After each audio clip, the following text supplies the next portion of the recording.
Excelentíssimo ministro Rogério Schietti, presidente dessa Turma Nacional de Uniformização, excelentíssimo juiz relator Fábio Souza, demais eminentes julgadores que integram este colegiado, digníssimo representante do Ministério Público, ilustres serventuários da Justiça, caríssimos colegas da Advocacia Pública e Privada que nos acompanham e também a toda a comunidade jurídica que acompanha a sessão pela transmissão do YouTube. Bom dia a todos. O tema representativo de controvérsia e análise visa dar uma correta interpretação jurídica ao parágrafo 14 do artigo 20 da Lei Orgânica da Assistência Social. Basicamente, saber se, na hipótese de um membro de uma família receber um benefício previdenciário acima do salário mínimo,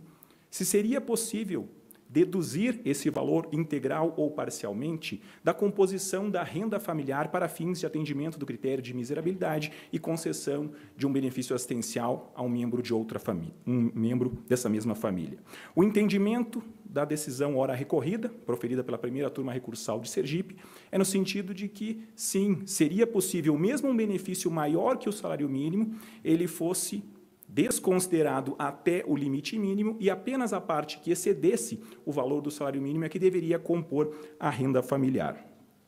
O INSS, por sua vez, discorda desse entendimento e assim o faz,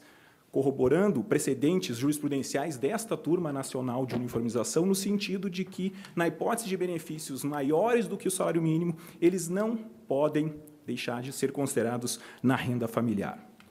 Temos que salientar inicialmente o impacto social e financeiro desse tema representativo, de alta sensibilidade, porque, a depender da flexibilização ou não do critério de renda, nós podemos ter uma expansão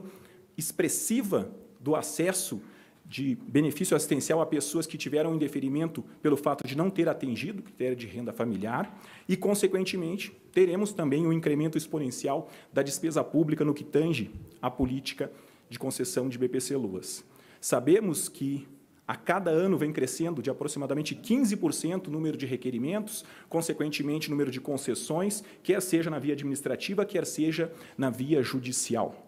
Órgãos de controle, como o Tribunal de Contas, já demandaram medidas concretas do INSS para promover uma revisão, o famoso pente fino, a fim de identificar se as pessoas ainda continuam preenchendo os requisitos para ter direito a esse benefício. Por quê? Porque em 2024, a despesa foi da ordem de 106 bilhões de reais. E a previsão para daqui a 3 anos, 2028, é alcançar 140 bilhões de reais, sem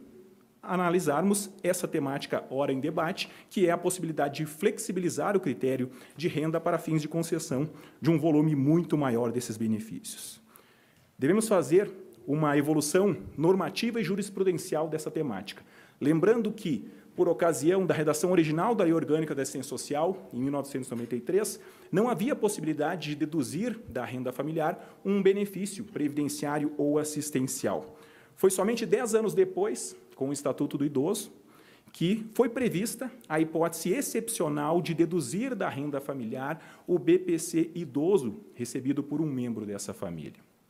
Posteriormente, essa temática foi submetida ao Supremo Tribunal Federal no ano de 2013, que, ao julgar o tema de repercussão geral 312, entendeu que o Estatuto do Idoso não estaria conferindo a proteção adequada, entendeu que deveria ser dada uma interpretação extensiva e reconhecendo a sua inconstitucionalidade parcial por omissão, porque não seria razoável ou justo desconsiderar o benefício assistencial do idoso e não desconsiderar da renda familiar um benefício assistencial de uma pessoa com deficiência. E, da mesma forma, não seria razoável deixar de desconsiderar um benefício previdenciário de renda mínima. E esse foi o entendimento proferido no tema de repercussão geral 312. Em seguida, em 2015, o STJ, ao julgar o tema repetitivo 640, corroborou o entendimento do STF, mantendo uma interpretação extensiva da disposição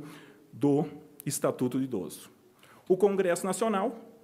reconhecendo esse entendimento jurisprudencial pacífico no âmbito dos tribunais superiores, internalizou esse entendimento ao editar a Lei 13.982, de 2020, que incluiu o parágrafo 14 do artigo 20 na Lei Orgânica da Assistência Social, determinando que o benefício de renda mínima, quer seja assistencial, quer seja previdenciário, não deve ser considerado na composição da renda familiar para fins de um BPC-Loas.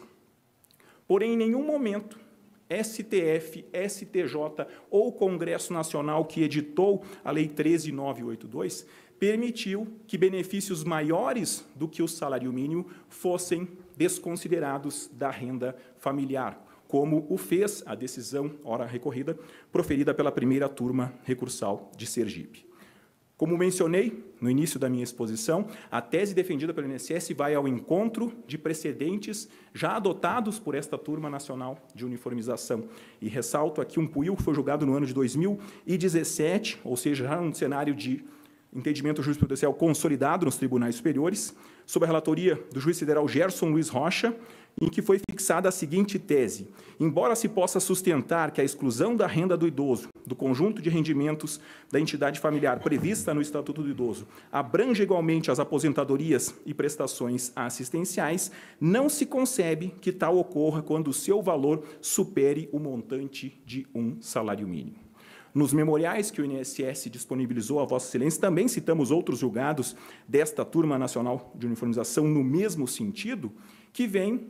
produzindo efeitos também nas turmas regionais. A exemplo da terceira região, que editou a súmula de número 22, dizendo que apenas os benefícios previdenciários e assistenciais no valor de um salário mínimo recebidos por qualquer membro do núcleo familiar é que devem ser excluídos para fins de apuração da renda familiar. Cito também um julgado na quarta região, sob a relatoria do juiz federal Daniel Machado da Rocha, que diz que não é analogicamente aplicável ao benefício previdenciário de valor superior ao mínimo, não autorizando a exclusão do valor de um salário mínimo do benefício que não seja de valor mínimo.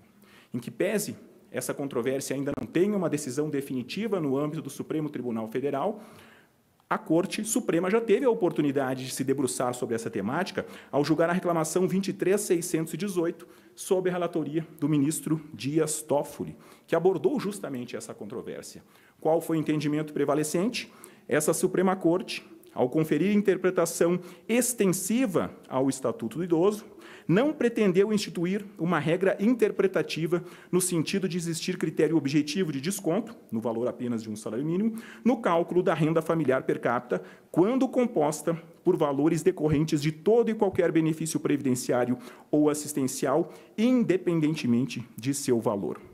E qual foi o fundamento utilizado pelo Supremo Tribunal Federal? Foi impedir que o Poder Judiciário atuasse como um legislador positivo, ao flexibilizar esse critério de renda, em que a lei é específica, dizendo que somente o benefício de renda mínima não deve ser considerado, e considerá-lo de modo parcial, dessa forma até mesmo afrontando o princípio da prévia fonte de custeio, lá previsto no artigo 195, parágrafo 5º da Constituição, que não permite criação, extensão ou majoração de benefício previdenciário ou assistencial sem a prévia indicação da fonte de custeio.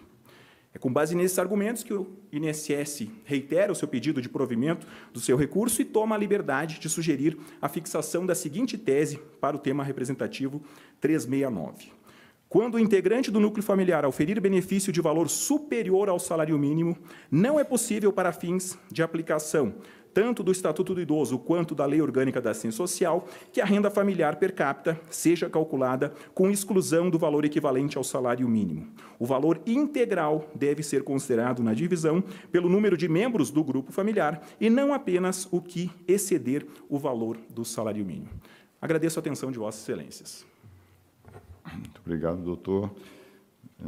Fernando Maciel. Agora,